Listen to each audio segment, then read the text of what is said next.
Hi, this is Casper Schering from G-Dive. Today I'm going to do a little demonstration of how to use our G-glue when you glue latex together, latex or latex seals onto a suit. The procedure is the same thing.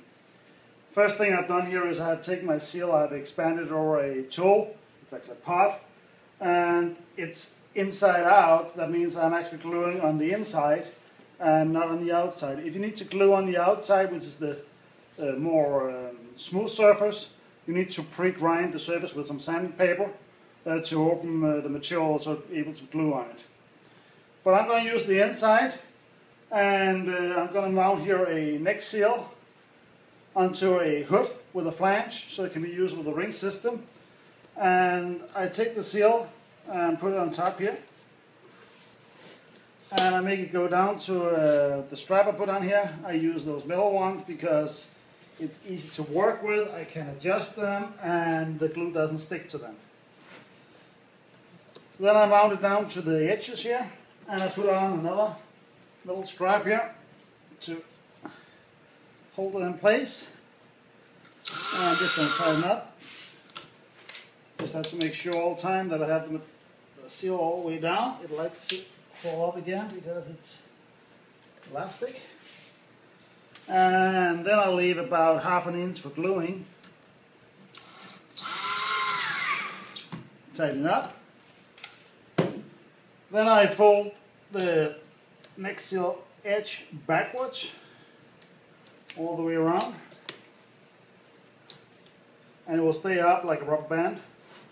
And now comes the most important part of it, it's the cleaning. And I use acetone, you can use ketone too.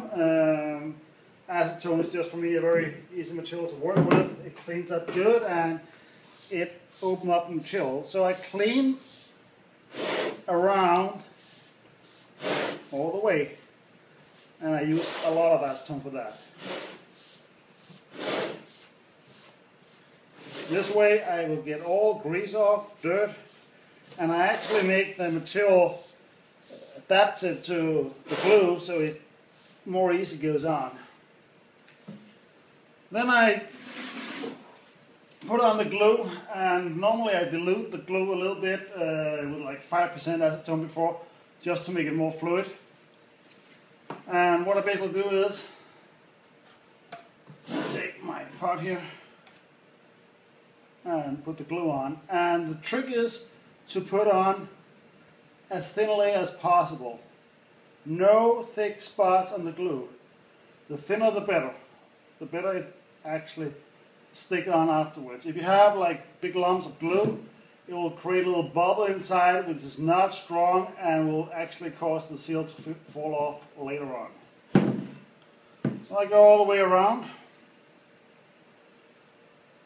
We use the small 4-ounce cans in our workshop.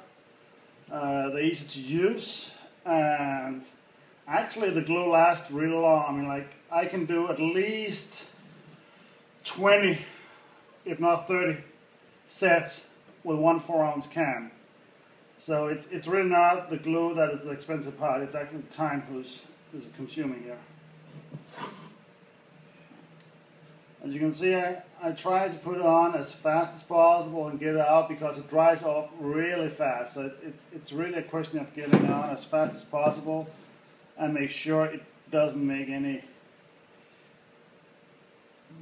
big, thick areas. So just use the brush. I mean, the brush applicator comes with the glue is perfect for me. I really love using it, and the more I use it, the better I feel about it. Make sure you cover all the areas. It is a contact adhesive, so it needs to go on both sides, and then it needs to dry. We normally leave it to dry for 3-4 minutes until you can see the glue is not shiny anymore and it's not sticky when you touch it.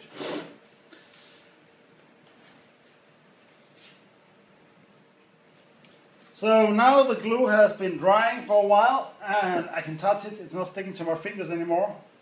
And what I do is basically I just pull down again.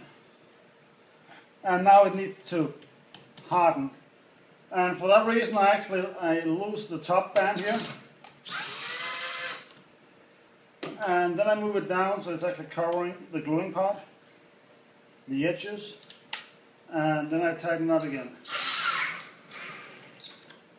And now I just have to let it stay there for approximately half an hour to make sure it's hardened up before I take it off.